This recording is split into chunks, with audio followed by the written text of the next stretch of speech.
ഒറ്റ രാത്രി കൊണ്ട് പാക് അധീന കശ്മീരിലെ വമ്പൻ പ്രക്ഷോഭങ്ങളെല്ലാം തന്നെ അതിനു മുന്നിൽ പാകിസ്ഥാൻ സർക്കാർ മുട്ടുകുത്തിയിരിക്കുകയാണ്. അവരുടെ ആവശ്യങ്ങൾ അംഗീകരിക്കാമെന്ന് പാകിസ്ഥാൻ സർക്കാർ നിലവിൽ പറഞ്ഞിരിക്കുകയാണ്. ഇതിൻ്റെ പ്രധാനപ്പെട്ട കാരണം എന്താണ്? ഇതിൻ്റെ പ്രധാനപ്പെട്ട കാരണം ഇന്ത്യ വലിയൊരു തിരിച്ചടി പാകിസ്ഥാന് നൽകുമെന്നുള്ളത് തന്നെയാണ്. ഇന്ത്യ ഇപ്പോൾ സൈനികപരമായി ഒരുങ്ങുകയാണ്. കഴിഞ്ഞ ദിവസം നമ്മുടെ രാജ്നാഥ് സിംഗ് പ്രതിരോധ മന്ത്രി പറഞ്ഞത്, സർ ക്രീക്കിൽ എന്തെങ്കിലും ഒരു അനക്കം നടത്തിയാൽ അപ്പോൾ പിന്നെ ലാഹോറും കറാച്ചിയും നിങ്ങളങ്ങ് മറന്നേക്കുമെന്നാണ് നമ്മുടെ പ്രതിരോധ മന്ത്രിയായിട്ടുള്ള രാജ്നാഥ് സിംഗ് പറഞ്ഞത്. അപ്പോൾ ഈ ഒരു സാഹചര്യത്തിൽ പാകിസ്ഥാൻ ഇപ്പോൾ POK അടക്കമുള്ള പ്രതിഷേധങ്ങൾ പാകിസ്ഥാന് വലിയ രീതിയിൽ ഒരു തിരിച്ചടിയായി മാറും, ഒരു അടി ഉണ്ടാവുകയാണെങ്കിൽ എന്ന് പാകിസ്ഥാന് കൃത്യമായിട്ട് അറിയാം. അതുകൊണ്ടാണ് ഈ 70 വർഷത്തെ ചരിത്രത്തിൽ ഇപ്പോൾ POK അവിടെ പ്രതിഷേധിക്കുന്ന ആൾക്കാർക്ക് മുമ്പിൽ പാകിസ്ഥാൻ സർക്കാർ മുട്ടുമടക്കിയത്. അതിൻ്റെ പിന്നിൽ ഇന്ത്യയോടുള്ള ഭയമാണ് എന്നുള്ള രീതിയിലാണ് വിലയിരുത്തലുകൾ നിലവിൽ വരുന്നത്. രണ്ടാമത്തെ ഒരു പ്രധാനപ്പെട്ട കാര്യം എന്ന് പറയുന്നത്, പാകിസ്ഥാൻ അഫ്ഗാനിസ്ഥാൻ അതിർത്തിയിൽ അഫ്ഗാനിസ്ഥാൻ തയ്യാറായി നിൽക്കുന്നു പാകിസ്ഥാനിലേക്ക് നുഴഞ്ഞു കയറാൻ.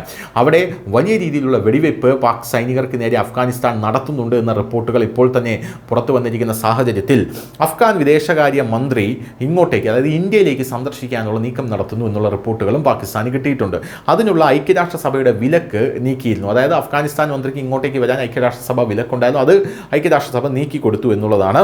ഒക്ടോബർ 9 മുതൽ 16 വരെയാണ് ഇന്ത്യ അഫ്ഗാൻ വിദേശകാര്യമന്ത്രി അമീർ ഖാൻ മുത്തഹി സന്ദർശിക്കാനിരിക്കുന്നത്. യാത്രാ വിലക്ക് സുരക്ഷാ കൗൺസിൽ നീക്കി.